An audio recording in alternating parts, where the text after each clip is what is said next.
കേന്ദ്ര ആരോഗ്യമന്ത്രിയുമായി ചർച്ച നടത്തി എന്നുള്ളത് ഒരു കാര്യം. ഇന്നിപ്പോൾ സംസ്ഥാന സർക്കാർ ആരോഗ്യമന്ത്രി വീണ ജോർജ് ഇവരുമായി ചർച്ച നടത്തുമ്പോൾ സംസ്ഥാന സർക്കാരിൻ്റെ നിലപാടിൽ വലിയ മാറ്റമൊന്നും ഉണ്ടാകാനുള്ള സാധ്യത കാണുന്നില്ല. പക്ഷേ ആശാ വർക്കർമാർ അവരുടെ ആവശ്യങ്ങളിൽ നിന്ന് ഒട്ടും പുറകോട്ടില്ലാതെ ഈ ചർച്ചയ്ക്ക് വന്നു കഴിഞ്ഞാൽ ഇതിനെങ്ങനെയാണ് ഒരു പരിഹാരം ഉണ്ടാവുക?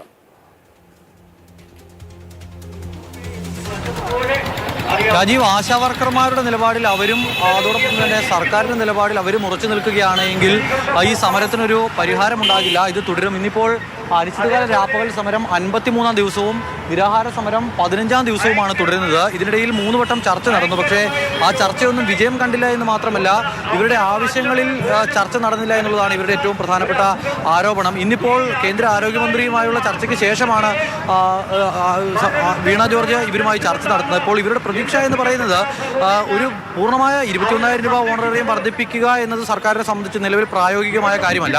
അതോടൊപ്പം തന്നെ ഇവരുടെ വിരമിക്കൽ ആനുകൂല്യം അടക്കമുള്ള വിഷയങ്ങളിൽ തീരുമാനം വേഗത്തിലെടുക്കാൻ കഴിയില്ല. വേഗത്തിൽ എന്ന് പറഞ്ഞാൽ ആരോഗ്യമന്ത്രിക്ക് മാത്രമായി അങ്ങനെ ഒരു തീരുമാനം എടുക്കാൻ കഴിയില്ല. അതിനാൽ ഇന്നത്തെ ചർച്ചയിൽ അത്തരം തീരുമാനങ്ങൾ ഉണ്ടാകുമെന്ന് പ്രതീക്ഷിക്കാനാവില്ല. പക്ഷേ ഓണറേറിയം ഈ പറയുന്ന 21,000 എന്നത് വർദ്ധിപ്പിച്ചില്ല എങ്കിൽ കൂടി ഇപ്പോൾ ഉള്ള 10-ൽ നിന്നും കുറച്ച് വർദ്ധിപ്പിച്ചാൽ പോലും ഇവർക്ക് ഒരു ആശ്വാസമാകും. അങ്ങനെയാണ് എങ്കിലും ഈ സമരത്തിന് ഒരു പരിഹാരം ഉണ്ടാകും എന്നുള്ളതാണ് പ്രതീക്ഷിക്കുന്നത്.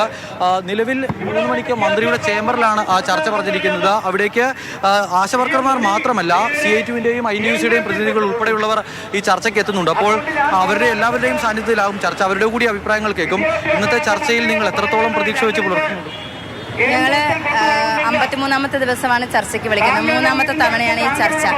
അപ്പോൾ പ്രതീക്ഷയുണ്ട് ഞങ്ങൾക്ക്. പക്ഷേ എളമരം കരീമിൻ്റെ അഭിപ്രായം, അദ്ദേഹം ഒരു CITUവിൻ്റെ തൊഴിലാളി വർഗത്തിൻ്റെ നേതാവാണ്. പക്ഷേ അദ്ദേഹത്തിൻ്റെ അഭിപ്രായം ഓണറേറിയം കൂട്ടില്ല എന്നുള്ളതാണ്. പക്ഷേ അദ്ദേഹം മന്ത്രിയല്ല, മന്ത്രിതലത്തിലാണ് ഇതിന് തീരുമാനം എടുക്കേണ്ടത്. അതുകൊണ്ട് തന്നെ ഞങ്ങൾക്ക് നല്ല പ്രതീക്ഷയുണ്ട്. 21,000 എന്ന ആവശ്യത്തിൽ തന്നെ നിങ്ങൾ ഉറച്ചു നിൽക്കുകയാണ്. സർക്കാരിന് സാമ്പത്തിക പ്രതിസന്ധിയുടെ നിയമസഭയ്ക്ക് അകത്തും പുറത്തുമെല്ലാം അവർ പറയുന്നുണ്ട്. അപ്പോൾ 21,000 എന്നത് പ്രായോഗികമായി സർക്കാർ അംഗീകരിക്കുമെന്ന് കരുതുന്നുണ്ടോ? 21,000 തന്നെയാണ് ഞങ്ങൾ പറയുന്നത്. ഡെയിലി 700 രൂപ എന്നുള്ള കണക്കിലാണ് 21,000 രൂപ നമ്മൾ ആവശ്യപ്പെടുന്നത്. അത് ന്യായമായ ഒരു ഡിമാൻഡാണ്. പിന്നെ സർക്കാർ എന്താണെന്ന് വെച്ചാൽ മുന്നോട്ട് വെക്കട്ടെ, അന്നേരം ആലോചിക്കാം. കാരണം അങ്ങനെ ഒരു ബാർഗൈനിങ് പോലും ഇതുവരെ നടത്താൻ തയ്യാറായിട്ടില്ല. എന്താണ് അവർ തരാൻ തയ്യാറാകുന്നത് എന്ന് പോലും നമ്മളോട് ഇതുവരെ പറഞ്ഞിട്ടില്ല. അപ്പോൾ അവർ പറയട്ടെ, അന്നേരം സമരസമിതിയുടെ അഭിപ്രായം ഞങ്ങൾ അങ്ങോട്ട് പറയും. ഓണറേറിയം വർദ്ധിപ്പിക്കേണ്ട എന്ന നിലപാടുമായാണ് CITUവിൻ്റെ നേതാക്കൾ ഈ ചർച്ചയിലേക്ക് എത്തുന്നത്. ഓണറേറിയം വർദ്ധിപ്പിക്കേണ്ട എന്നുള്ള ഒരു ഇതാണ് CITUവിൻ്റെ എളമരം കരീം നേതാവ് പറഞ്ഞിരിക്കുന്നത്. അദ്ദേഹം ഒരു തൊഴിലാളി വർഗ നേതാവാണ്. തൊഴിലാളികൾക്ക് വേണ്ടിയിട്ട് നിലകൊള്ളുന്നു എന്നാണ് പറയുന്നത്. പക്ഷേ തൊഴിലാളി വിരുദ്ധമായ നിലപാടുമായിട്ടാണ് മുന്നോട്ട് പോയിക്കൊണ്ടിരിക്കുന്നത്. ഞങ്ങളുടെ അഭിപ്രായം, എളമരം കരീം CITUവിൻ്റെ നേതാവാണ്, മന്ത്രിതലത്തിലാണ് തീരുമാനം എടുക്കേണ്ടത് എന്നുള്ളതുകൊണ്ട് പ്രതീക്ഷയുണ്ട്. എന്തായാലും സമരക്കാരുടെ ഭാഗത്തു നിന്നും വിട്ടുവീഴ്ച ഉണ്ടാകേണ്ടിയിരിക്കുന്നു. 21,000 എന്ന് പറയുന്നത് പ്രായോഗികമായി നടപ്പാക്കാൻ കഴിയില്ല എന്ന് സർക്കാർ നേരത്തെ തന്നെ പറഞ്ഞതാണ്.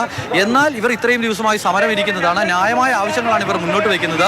അപ്പോൾ 21,000-ലേക്ക് എത്തിച്ചില്ല എങ്കിൽ കൂടി മറ്റൊരു സെറ്റിൽമെന്റ്, ന്യായമായ ഒരു സെറ്റിൽമെന്റ് ഉണ്ടായിട്ടുണ്ടെങ്കിൽ സമരം അവസാനിപ്പിക്കാൻ ഇവരും തയ്യാറാകും. അങ്ങനെ ഒരു ധാരണ, അങ്ങനെ ഒരു ഫോർമുല സർക്കാർ മുന്നോട്ട് വെക്കുമോ എന്നാണ് കണ്ടറിയേണ്ടത്. അതിന് 3 മണി വരെ കാത്തിരിക്കണം. രാജു.